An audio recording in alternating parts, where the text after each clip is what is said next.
Bem-vindo, bem-vinda a mais um programa Palavra Ética aqui na TV Comunitária de Belo Horizonte, a tvcbh.com.br, acessível via o canal 6 da NET e também acessível via internet, tvcbh.com.br. Eu sou Gilvanda Luiz Moreira.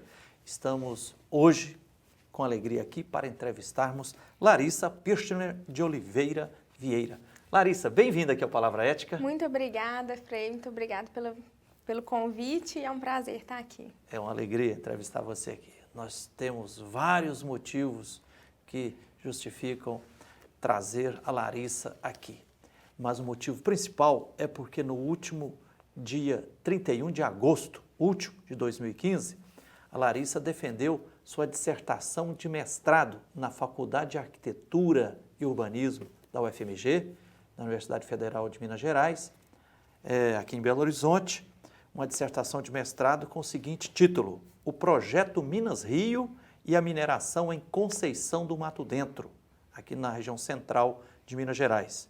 Subtítulo: Uma análise a partir dos discursos, dos conflitos e da resistência.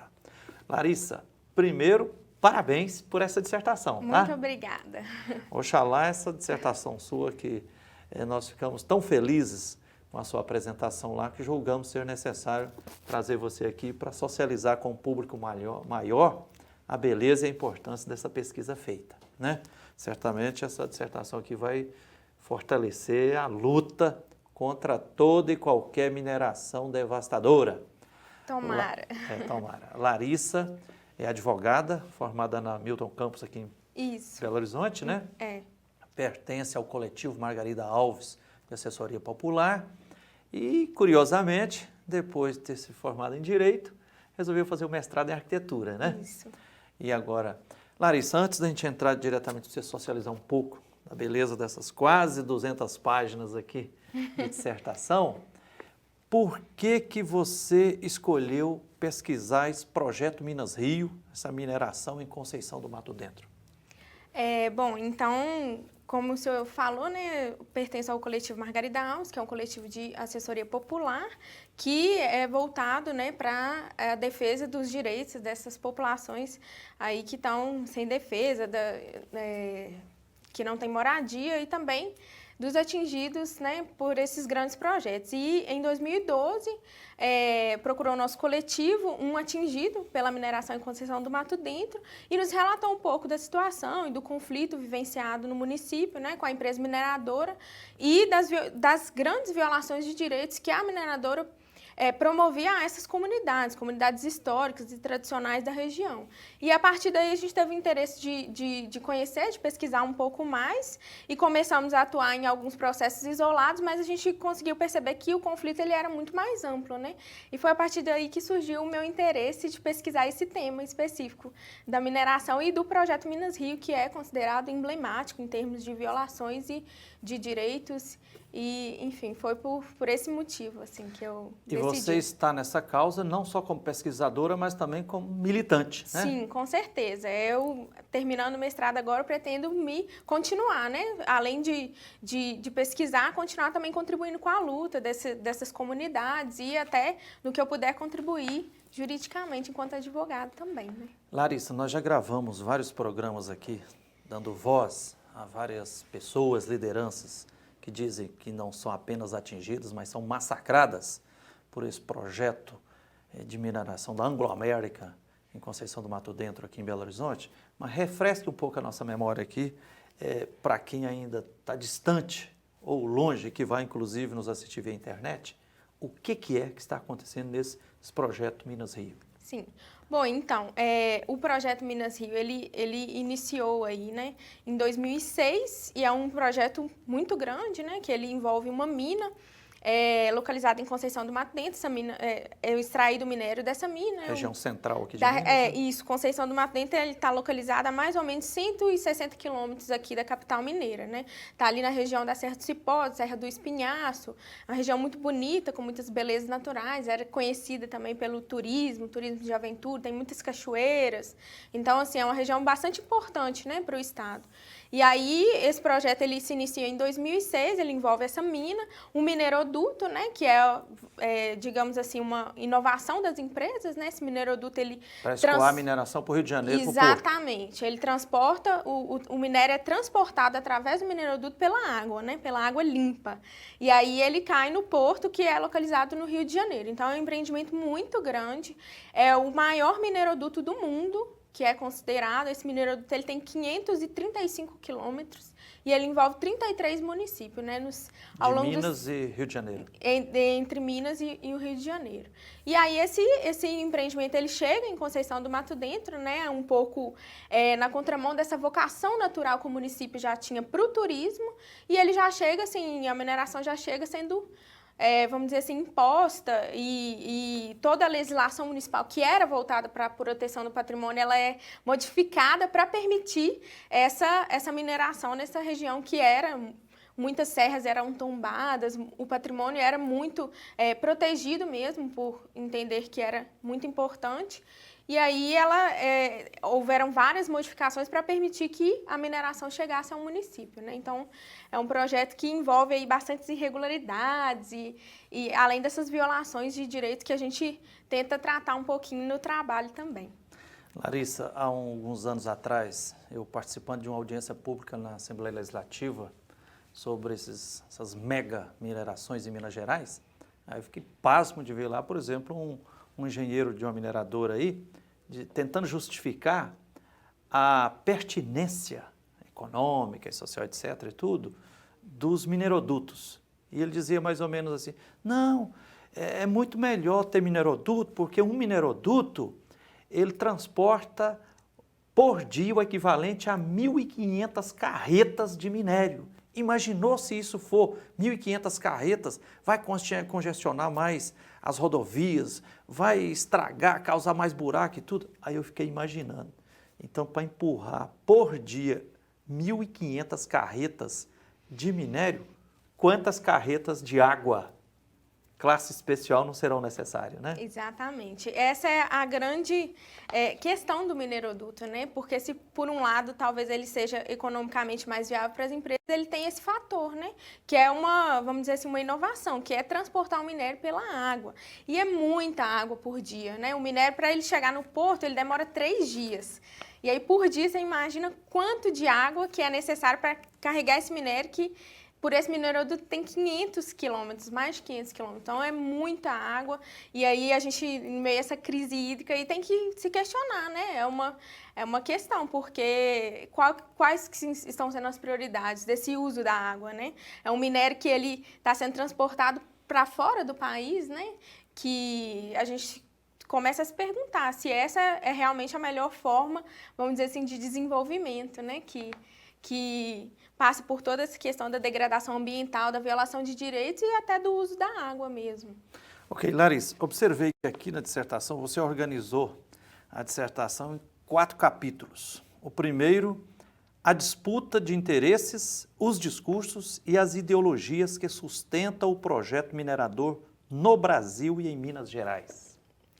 Bom, então, nesse primeiro capítulo, assim, para a gente tentar dar uma resumida, a tentativa foi um pouco essa, compreender esses discursos que eles são utilizados para legitimar a atividade mineradora, né? E aí eu cito o desenvolvimento, o progresso, a questão da vocação, né? Isso é muito forte aqui em Minas Gerais, dizer que Minas Gerais tem uma vocação mineral, a própria questão também do interesse público, né? Colocar a mineração como uma atividade de interesse público, porque ela gera emprego e ela gera renda. Então, todas as perguntas que giram um pouco, que foram feitas nesse primeiro capítulo, é justamente isso, né? O progresso, a que custo que é esse progresso, né? Que tipo de progresso, Que tipo de progresso é esse, né? Um progresso que tem que degradar, que tem que violar direitos, ele tem que acontecer a qualquer custo, né? Essa modernização, vamos dizer assim, que é essa ideia do progresso, esse desenvolvimento, para quem que é esse desenvolvimento? Que tipo de desenvolvimento, Que tipo né? de desenvolvimento é esse, né? Que não está beneficiando as principais pessoas que deveriam ser beneficiadas, né? Que são justamente aquelas comunidades que estão ali, porque a mineração, ela chega ali e ocupa o território delas, né? Eu acho que isso é uma questão, esse desenvolvimento também deveria beneficiar essas pessoas. E uma coisa muito grave também, que é muito forte no empreendimento Minas Rio, é a questão do emprego, né? Que tipo de emprego emprego é esse? É um emprego que é extremamente precarizado na mineração e não sei se o senhor teve a oportunidade de acompanhar, mas ela foi a mineradora, a Anglo América, em Conceição do Mato Dentro, ela foi envolvida em vários escândalos de manter trabalhadores em situação análoga à escravidão, né? Então, com jornadas excessivas de trabalho, e são empregos também que são provisórios, são empregos que vão durar ali na fase de instalação do empreendimento, 2 a 3 anos. E também a questão da renda, que é muito forte, né? E essa renda na mineração é uma renda extremamente concentrada, que beneficia grupos específicos. Então, toda essa discussão, assim, desses discursos, a gente tentou fazer essa discussão dos discursos para compreender um pouco e tentar desconstruir também um pouco, né? Esses discursos são aí tidos como, enfim, utilizados para legitimar essa atividade. Batem muito na tecla também que, não, nós, mineradoras, nós estamos fazendo desenvolvimento sustentável, né? Exatamente. Um outro tema também muito recorrente, né? As empresas se utilizam desse discurso, só que essa sustentabilidade ela também é bastante questionável, porque a mineração ela é uma atividade insustentável em si, né? É uma atividade que necessariamente ela vai trazer muitos impactos. E aí, no caso do projeto Minas Rio, essa questão de utilizar a água, né? Que sustentabilidade que tem nisso na utilização da água limpa para transportar minério. Então, assim, isso também foi bastante questionado e discutida nesse primeiro capítulo. Então, quer dizer, uma das descobertas dessa dissertação é que essas categorias, né, como, a mineração vai trazer progresso, a mineração vai trazer desenvolvimento, a mineração faz desenvolvimento sustentável, você pôde, na pesquisa aqui, descobrir que tem muita conversa fiada e muita mentira nisso. Exatamente. Pode dizer assim num português claro. E, na verdade, a tentativa também, nesse primeiro capítulo, foi de colher um pouco do depoimento dessas pessoas que estão vivenciando a situação, né? Porque, assim, se esse desenvolvimento ele não está beneficiando aquelas pessoas que estão ali, a quem que ele está beneficiando, né? Então, acho que a grande questão também, essa tentativa foi dar um pouco voz para essas pessoas, né? Então, a metodologia do trabalho também foi dessa pesquisa qualitativa, né? Então, eu procurei fazer bastante entrevistas, assim, e entender um pouquinho a partir da visão dessas pessoas, né? O que elas percebiam desses discursos e tudo. Então, foi um pouco essa tentativa. Ah, Larissa, isso aqui, eu acho interessante isso. Ressaltar isso aqui, porque muita gente ainda pensa que assim, não, pesquisa acadêmica universitária, seja de mestrado, doutorado, tem que ser algo neutro, imparcial, né? Estritamente científica, de longe, tomar distância. Uhum. Então, aqui, você assume uma posição na sua pesquisa. Com certeza. Inclusive, uma das metodologias utilizadas na pesquisa foi justamente essa, da pesquisa militante, que é uma categoria de pesquisa participativa, né? E ela se difere de outras pesquisas, de outras metodologias de pesquisas participativas, justamente por esse caráter, né? Que a militância ela é o compromisso ético e político do pesquisador com a transformação social. Então, não tem nada de neutralidade na academia, não. A gente tem que, né, assumir uma postura. Com certeza, ali, a minha postura foi de compromisso com essa transformação dessa realidade que está dita, que está colocada e que não tá boa, né? Não está sustentável. Ok, Larissa, a prosa está boa, mas nós vamos ter que fazer um pequeno intervalo.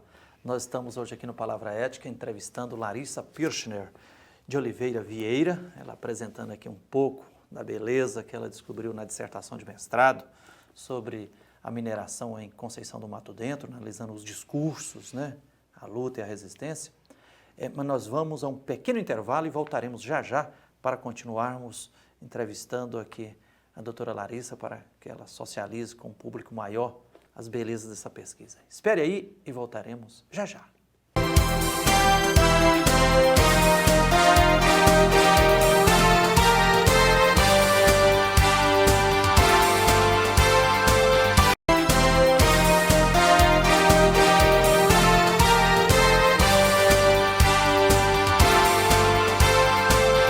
Olá, estamos de volta com o programa Palavra Ética aqui na TV Comunitária de Belo Horizonte. Eu sou Gilvanda Luiz Moreira. Nós estamos hoje aqui entrevistando a doutora Larissa Pirschner de Oliveira Vieira.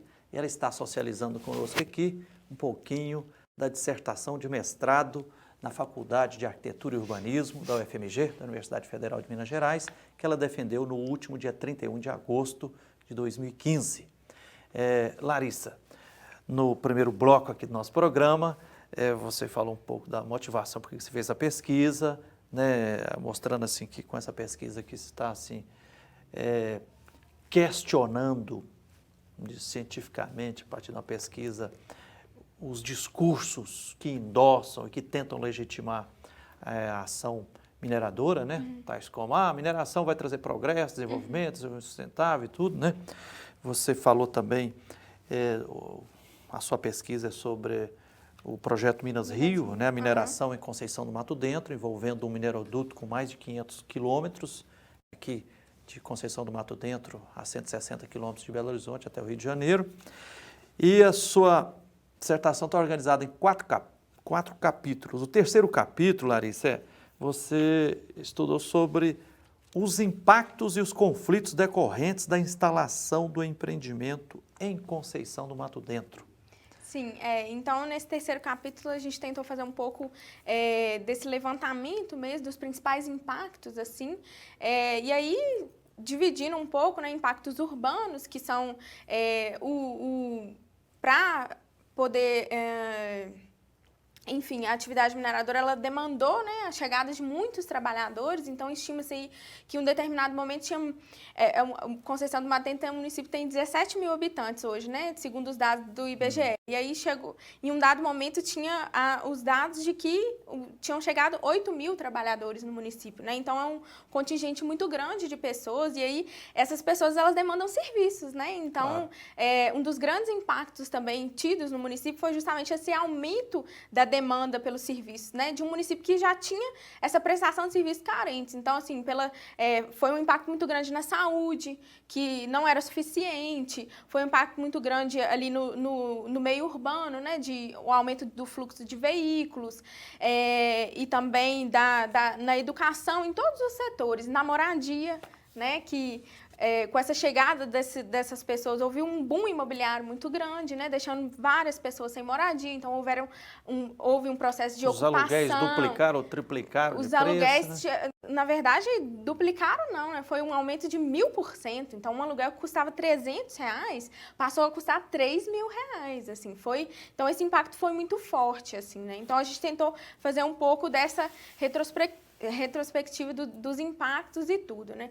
E também dos impactos no meio rural ali, né? Que são aquelas pessoas que normalmente são mais esquecidas, que foi um impacto também muito maior ainda, né? Muita gente que na prática foram até forçados a vender suas propriedades, exatamente, né? Com certeza. Então, ali no meio rural, a gente vai identificar o impacto na água, que é muito forte, né? Então, a mineração ela é uma atividade que ela precisa da água, né? E no caso do empreendimento Minas Rio, como a gente falou, a água ela não é utilizada só para selecionar o minério, ela é utilizada também para transportar o minério. Então, muitas comunidades que viviam ali suas vidas, né? Dependendo daquela água, tiveram suas vidas totalmente impactadas, invisibilizadas de continuar naquele espaço.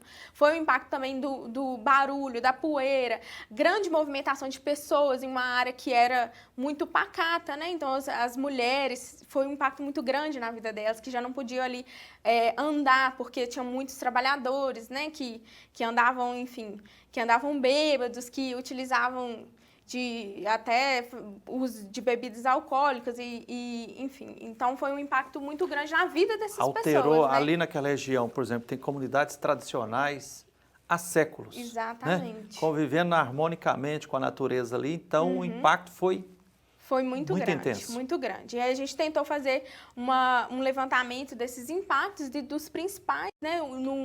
Teve impacto, inclusive, no sistema jurídico do município?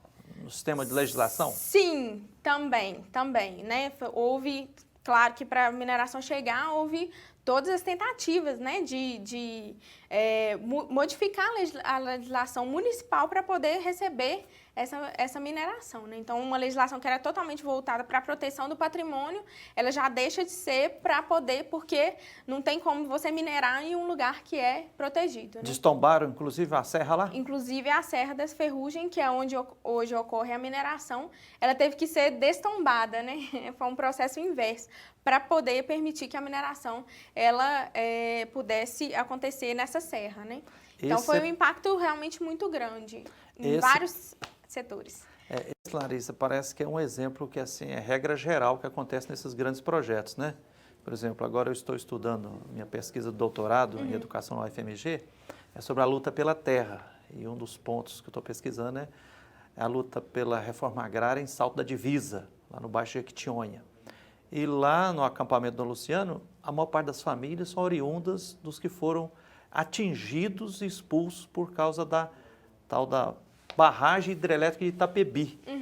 Aí diz lá que em 97 a Assembleia Legislativa de Minas Gerais aprovou o tombamento da Cachoeira da Fumaça no rio Jequitinhonha, ao lado lá da cidade de Salto da Divisa, que era assim, um cartão postal, lugar de festa, de piquenique, de encontro das famílias das pessoas. 3 anos depois, falaram assim, não, a Assembleia destombou a Cachoeira da Fumaça porque descobriram que ela teria que ser submergida pela barragem de Itapebi. Ué, tomba e depois destomba para viabilizar um grande empreendimento, Sim. né? Isso é uma coisa que tem sido verificada em vários locais, né?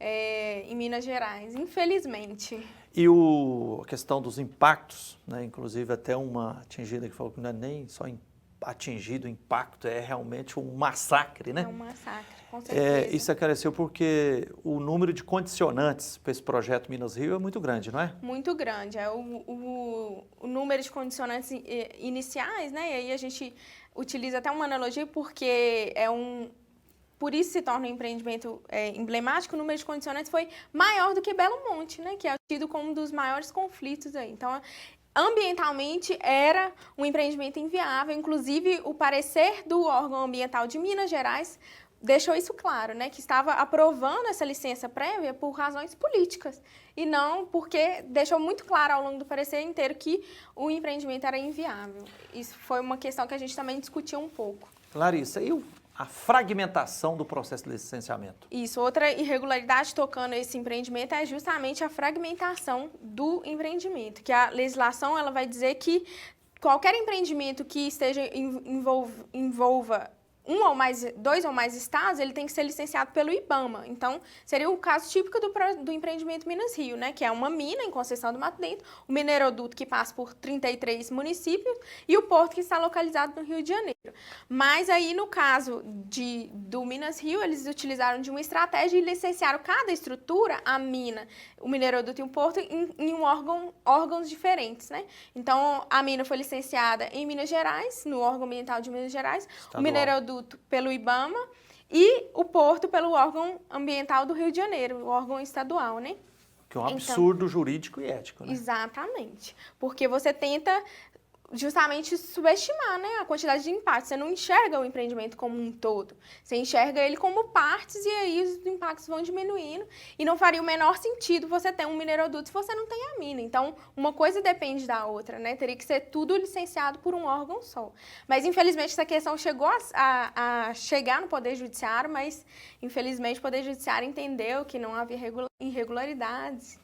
Tudo mais. E depois que para a mineradora é o filé mignon, que é assim, você consegue aqui o licenciamento do porto, depois diz, se você não me conceder a da mina aqui, eu vou ter prejuízo, cara. Exatamente. Uma contra a outra. Você causa um pouco de dependência, né? Então, eu já licenciei o mineroduto, agora eu tenho que licenciar a mina, porque de que valeria um mineroduto sem a mina? Né? Então, causa essa... E teve também um fracionamento, por exemplo, no licenciamento ambiental tem que fazer licença prévia, licença de instalação, licença de operação. Isso. Houve um fracionamento dessas licenças também? Dessas licenças também, porque a licença prévia, a licença de instalação, que é posterior à licença prévia, para ela ser concedida, você tem que ter cumprido todas as condicionantes, né, da licença prévia. No caso do Minas Rio, como eles não tinham cumprido as condicionantes da licença prévia, a licença de instalação foi fragmentada em 2 fases, né? Licença de instalação 1 e licença de instalação 2. 2, exatamente. Outro absurdo jurídico. Outro absurdo e que ético, também continua aí sem o cumprimento das condicionantes, né? Larissa, no 4º e último capítulo da sua dissertação, né, sobre a mineração em Conceição do Mato Dentro, você intitulou A Resistência, analisando as estratégias, os êxitos e as perspectivas dos movimentos em Conceição do Mato Dentro. Isso. Bom, diante de todo esse cenário, né, colocado de impactos, de conflitos, essa resistência ela é quase que natural, assim, né? E aí eu tentei analisar um pouco dessa resistência no caso do empreendimento, né? E constatei que a resistência ela é inicial, a resistência ela foi muito forte no início, né? Quando do anúncio do empreendimento, mas era de um movimento mais urbano ali.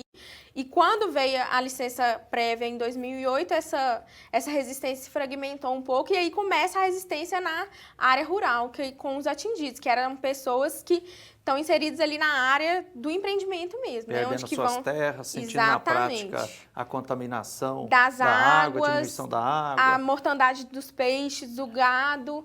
Então, assim, a impossibilidade de continuar mesmo ali. E aí essa resistência ela começa muito forte nessa área. E aí eu tentei analisar um pouquinho assim do que as pessoas entendiam, como que essa resistência ela acontecia. E aí foi muito bom, assim, porque as pessoas elas colocaram que a resistência ela foi quase que essencial para a própria sobrevivência, né? Porque não seria possível uma entrevistada, ela até coloca, eu fico pensando se não tivesse resistência. A empresa tinha simplesmente passado por cima de todo mundo, assim. Então, essa foi uma fase também, uma tentativa de ver umas perspectivas, né? Eu acho que as pessoas não têm muitas perspectivas de sanar as irregularidades, mas de, pelo menos com essa luta, com essa possibilidade de dar visibilidade a esse conflito, que os direitos sejam ao menos respeitados e garantidos, né? Larissa, a mina na Conceição está avançando, mas a resistência também. Sim, a mina ela está avançando, inclusive o estágio atual, a empresa ela tem a proposta de avançar, expandir a mina sem garantir os direitos das comunidades, né? Então as comunidades elas continuam ali sofrendo os impactos e a tendência é piorar. E a resistência ela automaticamente também está aumentando. Larissa, parabéns mais uma vez pela defesa dessa dissertação, quase 200 páginas aqui, dissertação na Faculdade de Arquitetura e Urbanismo da UFMG. Dissertação que tem como título Projeto Minas Rio e a Mineração em Conceição do Mato Dentro, né? Uma análise a partir dos discursos, dos conflitos e da resistência. Claro que agora você vai fazer os últimos ajustes, né? Sim. E depois, daqui a pouquinho, vai ser disponibilizada também certeza, via internet, né? Com certeza. Ok, então parabéns mais uma vez. Muito obrigada.